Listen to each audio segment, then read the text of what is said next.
गरिहालेँ।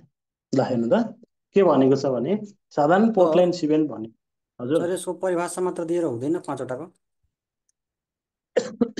यसमा त अब स्पेसल रूपमा हामीले भनेकै 5वटाको बारेमा लेख्नु भनेर भनेको छ नि त 5 मार्क्सको। यसमा त अलिकति बढी लेख्नुपर्ने हुन्छ है, 2-3 लाइन त लेख्नै पर्यो नि त। किनभने यो त बढीमा होला परिभाषा 1 नम्बरको, 4 नम्बरको त यही त हो नि होइन। त्यही भएर एउटा लाइन लेखेर मात्रै पुगेन, 2-3 लाइन लेख्नु पर्यो यसको बारे है। ल के भनेको छ त साधारण पोर्टल्यान्ड सिमेन्ट भनेको छ ओपिसी है। यो सबैभन्दा बढी निर्माण कार्यमा प्रयोग गर्ने सामान्य सिमेन्ट हो भनेर लेख्न सक्नुहुन्छ तपाईँले है। सबैभन्दा बढी निर्माण कार्यमा प्रयोग गरिने सामान्य सिमेन्ट हो भनेर लेख्न सक्नुहुन्छ। त्यो भयो। अर्को हेरौँ त्यसपछि है। ल यो त हामीले भन्यो। अर्को छ यो सिमेन्ट सबभन्दा धेरै प्रचलनमा आउने सिमेन्ट हो भनेको छ। प्रचलन भनेको चाहिँ प्रयोगमा आउने माथिकै कुरा हेर्यो भने है। ल यो एउटा लाइन लेख्दा हुन्छ माथिको। र सबै प्रकारका संरचनाको लागि चाहिँ यो उपयुक्त छ।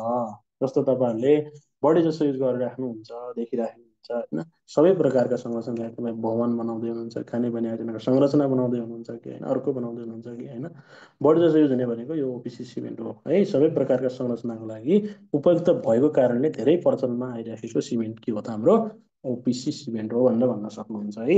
ल अर्को छ छिटो जम्ने हाम्रो जुन आरएससी सिमेन्टको बारेमा पढेको थियो, त्यसलाई इङ्ग्लिसमा ऱ्यापिड हार्डनिङ सिमेन्ट भनेर भनिन्छ है। अथवा तपाईँ नेपालीमा छिटो जम्ने पोर्टल्यान्ड सिमेन्ट भनेर पनि लेख्न सक्नुहुन्छ। अब अघिको कुरा गरिरहेको थिएँ मैले है, A light, B light, C light, फी लाइटको कुरा मैले तपाईँहरूलाई गरेको थिएँ है। त्यो तपाईँहरूले एकछिन राम्रो तरिकाले हेर्नु पर्यो। ए लाइट है, ए लाइट भनेको के थियो त, ए लाइट, बी लाइट होइन, यो चाहिँ याद गर्नु पर्यो है। यसमा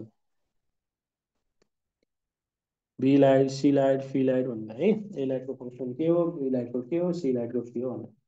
अब त्यही आधारमा चाहिँ यहाँ सिमेन्ट उत्पादन हुन्छ नि त। यसमा के भनेको छ, यसमा भनेको छ है, के भने अघि मैले कुरा गरेको थिएँ नि, यसमा चाहिँ ए लाइटको पर्सेन्टेज बढाएको हुन्छ। के हुन्छ त बढायो भने यसले छिटो स्टेन दिन्छ भने त ओबिसीको तुलनामा यसले जुन जुन ओबिसीले 7 दिन जति लगाउँथ्यो त्यसले 3 दिनमै दिइरहेछ होइन। जहाँ चाहिँ छिटो सेट गराउनु पर्ने छ त्यस्तो ठाउँमा हामी यो सिमेन्ट युज गर्छौँ भन्ने छ है। ल त्यही कुरा यहाँ छैन त। छिटो जम्ने पोर्टल्यान्ड सिमेन्ट मसला वा कङ्क्रिट तयार गरेपछि छिटो जम्ने गरी निर्माण गरेको पोर्टल्यान्ड सिमेन्ट हो भनेको छ यो चाहिँ है। जहाँ चाहिँ हामी छिटो जम्ने